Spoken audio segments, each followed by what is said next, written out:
Barry Jenkins, the director's If Beale Street Could Talk. Best known as the director of Moonlight, that he won an Academy Award for Best Director for. This is based on the James Baldwin novel of the same name. If Beale Street Could Talk. Me and Maddie saw the trailer. I saw the trailer. You saw the trailer, and you went into this. I saw the trailer twice. Yeah, Imagine I had the same argument, but so what was that argument? You were angry. No, I just said, why have they bothered to do this book? It was one of his minor works. Right. He did about 4, huge works. But and it's basically a love story. Nothing wrong with a love story. Because when I went into this, I thought I was a bit thrown because I thought the story, from what I sensed from the trailer, was it was going to be a portrait of a street, and it was going to sort of profile the lives in that street. In a weird way, it wasn't that, wasn't it? Because Beale Street is actually a street in New Orleans. Yeah. Which the author is using as a sort of generic street for the black community in America. It's very like Skid Row. Right, okay, so it's used as a term, as a generic term to sort of say, you grew up on Beale Street, it's like our street, and there's a Beale Street in every city. And I love that quote right at the front. Yeah, it means black, exactly. So as soon as that little kind of issue was resolved for me, I really settled in for this. What were your thoughts going into it, having seen the trailer? We were excited, I weren't we? absolutely loved the trailer. I thought the trailer looked amazing, and I loved all of those kind of portrait shots. People's faces. But I thought the same thing as you. I thought we were going to be following loads of different stories, as well as the couple. And we were all fans of Moonlight, weren't we? I mean, I found Moonlight, I liked Moonlight, but I would be lying if I didn't say I was a little bit bored at times in it. I found it a bit too slow.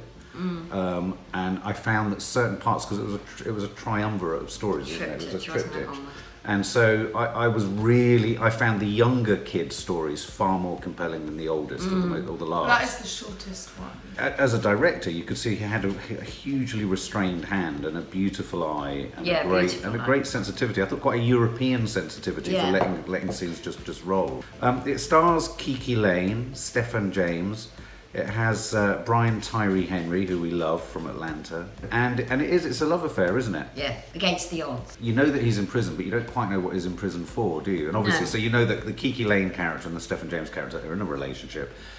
They're in love, and then it slowly is revealed that he's in prison. But then they had a very dramatic way of revealing what he was in prison for, which I thought was quite clever. Do you remember you had the Latino woman that has accused him of rape? She just says it into camera. It was a very slow and gentle film, and so you moved through the process of the KiKi Layne character sort of coming to terms with him being in prison, but also how she sort of lives her life, because she discovers, obviously, she's pregnant. And we go through that beautiful scene of her breaking the news to her own family. We find out that she introduces it to her family. One sister, mother and father, who are brilliant, in fact, aren't they? Taking the news. And then they have to introduce it to his side of the family. Yes, so the boyfriend. Now these two families are connected. But I thought that was one of the most powerful scenes in the film, wasn't it? Yeah, the women on the boyfriend's side. Yeah. Because the mum and the two sisters. And because the mum was so super religious, you just had this fury at the fact that she was pregnant. Yeah. Super religious. Super religious. Yeah, she was super religious. What did you think of that scene? I thought it was fabulous. She played it absolutely shocked, horrified, Also, the mother of the boyfriend didn't play it unrealistically evil. Yeah. Like she was realistically evil. You know, sometimes when you get a character like that, they say or do stuff that you just wouldn't do in real life. Yes. But I really believed that she meant it, and that it was something that somebody would say if they were truly religious and didn't believe in it. So I thought the mother of the boyfriend was a really good actress. Oh, she was astonishing. It was astonishing. Because she's not in it. She's only in that. But that dramatic scene, that dramatic moment in that scene where all of your loyalties go all over the place because the husband hits her. Yes. And you're thinking, God, that is so wrong. You shouldn't have hit her. But you felt his frustration. So it was that terrible. You had all these split loyalties of kind of behaviour that was right and wrong and inappropriate and appropriate. And so I thought it was very powerful. Let me just say here that people need to know this is set in the 40s. Being pregnant before wedlock and all of that was different. That's important to say that. Yeah. One of the scenes that I thought was particularly powerful was the Brian Tyree Henry scene, where you got a sense of him having gone to...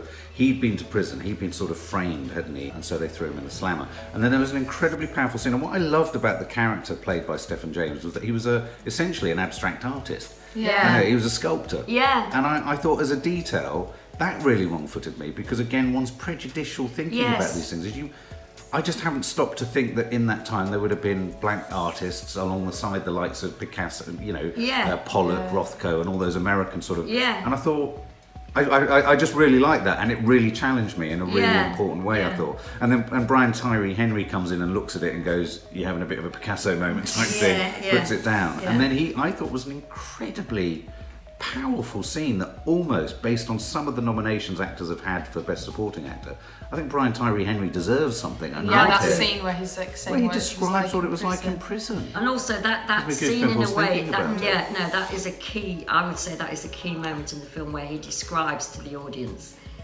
without getting upset, that how awful it is. Yeah. She's going to go. This is a frequent occurrence in our film reviews now. It's a great moment. Yeah, if you think we just laugh at her crying, that's not what we do. It's just that not she does it so suddenly. Yeah, no, she does do it suddenly. We go. Yeah. Say something. No, we're only laughing because her eyes do go down. I was going to say also about that scene is because before he explains what it was like in prison, he's a really bright and funny and loud person. Yes. And the way that he suddenly changes when he's talking about the prison, and then he suddenly becomes really serious. Yeah. Yes. And I think that's what scares the main character. Yeah. Because obviously we know that he then ends up in prison, but he didn't know then. Yeah. I mean, for black people at that time, everything that he says in that speech is key. Yeah. It's like scary as hell. And he says something along the lines of something about the devil and the white man. Yeah. The white you man only got to go into prison once being a black man to know that the white man is the devil. And that, in effect, I mean, what James Baldwin probably wrote about 9 books, short, and all of them were saying that. Yeah. Scary as anything. But what I thought was so refreshing was that was said and delivered in a film and had the impact that it deserved and intended, without us having to see anything gratuitous, without us having to see anything set in the... Do you know what I mean? It was absolutely, all told, and you were just... Yeah, we didn't get any flashbacks. No, it was chilling as hell. And also, I think then he said, it's not even what they did to me, it's what I saw them do to others. So it is important to stress, a lot of this film is told in flashback with our main character played by Stephan James in prison, because these scenes where he's got his lovely art studio come sort of shed type place where he...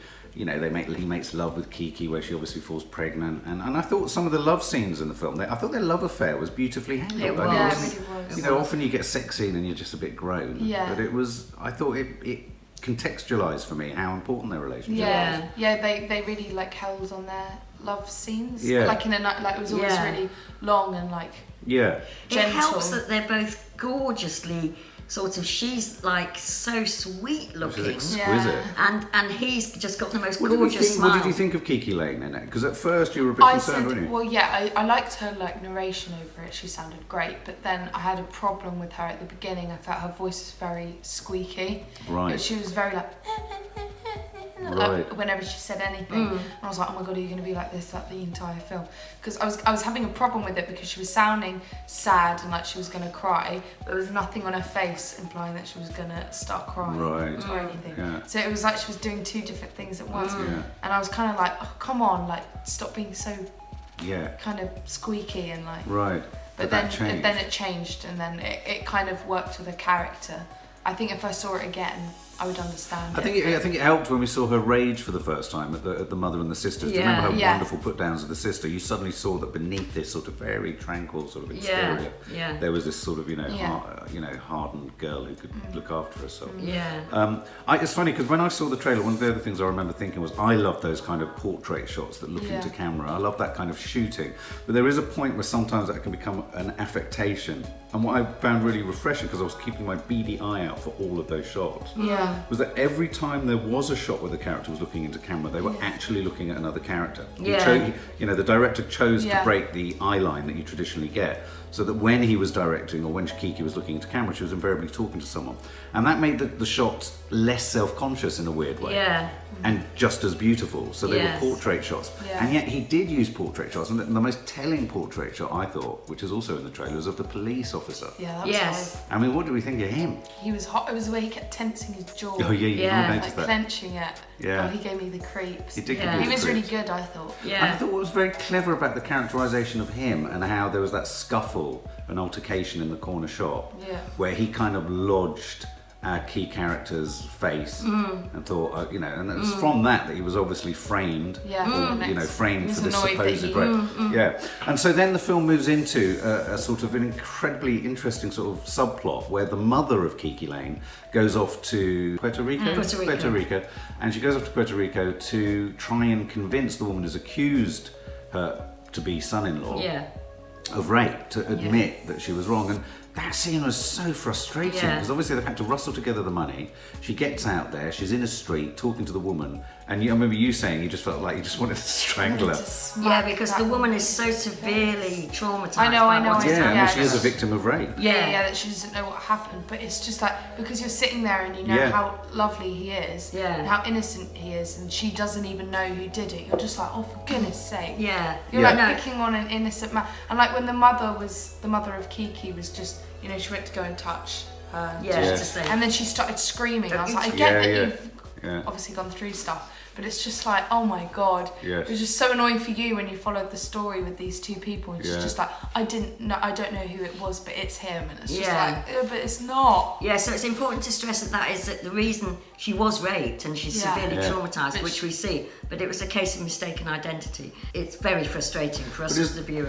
But it was a very clever film at showing everyone's pressures. Yeah. Because if you think about it, you had our key character KiKi was pregnant with her husband in prison, wrongly accused. You've got the Latino woman who's been raped and is also the victim of a framing. Yeah.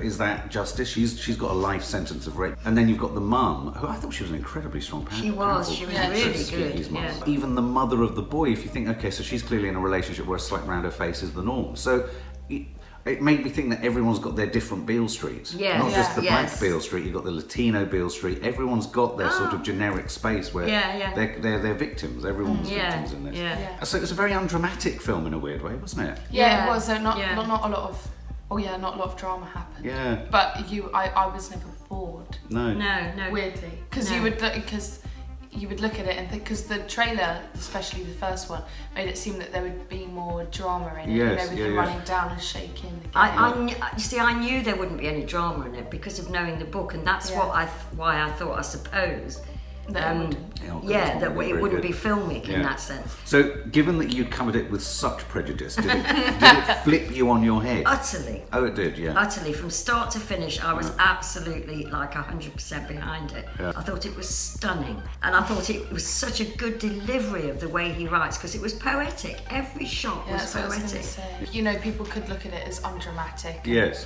Like not very interesting. The music not worth making a film about, sort of thing. But when you're just looking at it and you're just focusing on the way that it's been shot, and when there is moments of slight drama, you're just like, wow, like it is really poetic. But especially this one scene that I just find so beautiful when he's looking at one of his sculptures and is smoking, and all the smoke's travelling up this bit of light, and it's just beautiful with him like walking around. And again, like with the love scenes and everything, I like their first sex scene, which was hardly a sex scene. It was just really nice, the lead up to it. You know how he like covered her because he didn't want to make her feel embarrassed. He was just so lovely to her. Very tender. Well, a shout out has to go out to the cinematography because it was beautifully shot. I mean, it was beautifully shot. And I remember one of the things I said when I came out of the screening, this is the film I expect Steve McQueen to be making. Oh, yes, you did. This is the kind of artistic, impressionistic, poetic, beautiful, I mean, in terms of composition, but not just composition, but editing, knowing when to cut, knowing when not to cut, knowing when to hold a shot, the lighting, the staging. Let's not forget the scene with Dave Franco playing the Jewish guy. Oh yes. Who's going to rent Yeah. the empty warehouse that looks about as much like a livable inn flat as possible. But becomes a livable. But then that beautiful scene where they try and charm her, KiKi, by saying this is where the imaginary sofa's going to go. Oh, it's lovely. And Dave Franco pretends to carry it. Charming. I mean, a wonderful little camera. I tell you. Charming is a good word. Charming is a good one. I'll tell you now, Dave Franco is a big Is that his name? deal. Yeah, big it's Franco the same. deal. Yeah. He's a big deal because he was excellent in. He was excellent in The Disaster Artist. I'm telling you, he's going to win an Academy Award one day. Really. But you know, there were just those little moments. They're just little vignettes, little moments that almost served virtually no purpose, but served such a vital purpose to characterization and everything. And so I think Steve McQueen, having gone to see Widows and expecting something inventive, and having loved 12 Years a Slave, I'm sorry, mate, you've got someone else on the street who's going to hopefully push your game up. So, you know, I think it's definitely going to get some Oscar nods. Yeah. Now, let's go into our sum up then. So our sum up of the film. When we went to go and see the film, I was a bit worried that it was going to be uneventful, and it was a bit uneventful, but in a good way. Yeah, it's true. It was like a boring, undramatic film. They still managed to keep you like hooked in and interested, even though a lot of things didn't happen. Like you said, I just loved how it was all a poem, and it was like the music was so beautiful. Yeah. Wasn't it? And like when there was dialogue, it was always just really nicely put together. Do you know what I mean? Yeah. It wasn't badly written at all. And I thought everybody in it was really good. I can't really think of an actor or actress that wasn't. No, they were all very good. Yeah, even like really small parts. Even the two sisters of the... The two sisters of the spitting blood. And the cop, who often that can be such a caricature. He was very ordinary in his malevolence. He was, but scary. Yeah, scary as sin. Yeah. Like I said, I really loved how they showed their love for each other. Yeah. It was very innocent. It was. Because obviously they had that respect of each other from growing up together. You react really strongly to injustice in the film, and this film is all about injustice. So how did that make you feel? I was so angry for the majority of it. I was just like, it was just so annoying. It's just so unfair, you know, that they would be sentenced for stuff that they didn't do, and how at the end he had to just plead and make a plea bargain. It's just like, no, it's not okay. So I mean, I was angry for the majority of the film. I would go so far as to say that anger that it parks in you from the beginning is what sustains its uneventfulness. It's a constant sense of anger, definitely, and injustice. I wouldn't say people go and see it if they want to see a really dramatic and kind of eventful film, because it's more like a sit down. It's like an art house film. It's serious. But I absolutely love this film. I just wanted to mention again that really chilling scene with the perfume testing. Oh, beautiful scene. She works at a perfume stand, and she was explaining how when a white woman comes up to smell a perfume, KiKi would spray her own hand, and the woman would smell it and be like, when a black person would come, they would put their own hand in front, and she would spray their own hand, and they'd smell their own hand, and then they'd leave. And when a white man would come, he would have her spray her own hand, and like we saw him just like linger as he held her hand and was smelling it. It just gave you the creeps. It was so simply done. I thought that little sequence was should be lifted as a short film on attitudes of the time, racist attitudes of the time. And what was most interesting by omission was that the only sort of person who didn't come up to test the perfume on her hand was a black woman. And that tells you just about where she sat in the pecking order, although she was in the shop serving them. She couldn't actually absolutely clever as anything. Very clever scene. You're right. I'd probably give it a 9.5. Wow. Okay, that's good. That's good. I thought it was a beautiful film. I thought it was, you're right, it is an uneventful film, but it's a film that has a low beating drum of tension at the back of it. And I would guess that most black people watching this would say that's the low beating drum of tension in most of our lives, most of our history, and precisely the point of Beale Street. You know, I love this film, and it's odd what I'm going to say now, I love this film for completely challenging me on, I guess, my own culturally inherited racist views of what the black experience was in America, right down to seeing a functioning, supportive, you know, family together. So when the KiKi's character breaks the news of her pregnancy, I thought that scene was really tender and eye-opening for me. It made me realise how in popular culture, hang on, we just don't see this. No, exactly. See this. Saw it a bit in Fences, but you rarely see this. And then the subsequent scene of him being an artist, I thought that was great. I thought,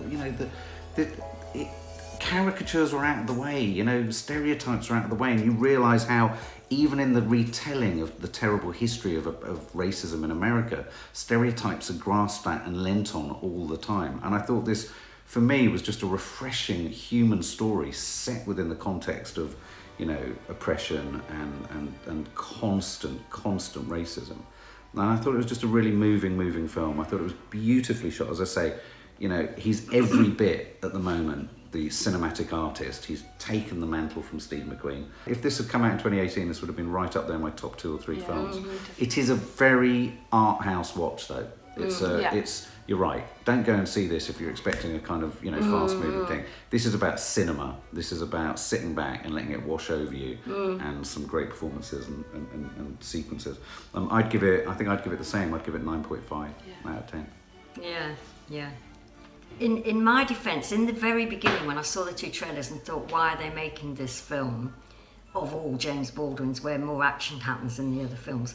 I've been so wrong-footed by this film, because what he cleverly did was he showed a perfectly normal family at a certain time in America, so beautifully, so sort of normally, but the thrum of racism is in the background the whole time. And as audience, we feel that and feel for the characters.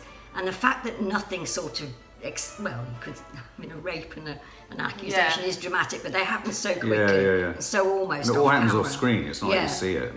That you could say nothing happened. It's almost vital that we realise that people's just ordinary lives are being affected by, a thing much bigger than themselves. But it was beautifully done. Every shot is gorgeous, the music is gorgeous, the acting was superb, the screenplay was great. Yeah, it was. I take everything back that I said. It's important that he made it. I think it's a brilliant film, and I would give it a 9.5 too. Wow.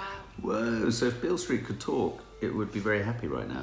For more film and family fun, don't forget to click the subscribe button and make sure to click the bell to never miss an update.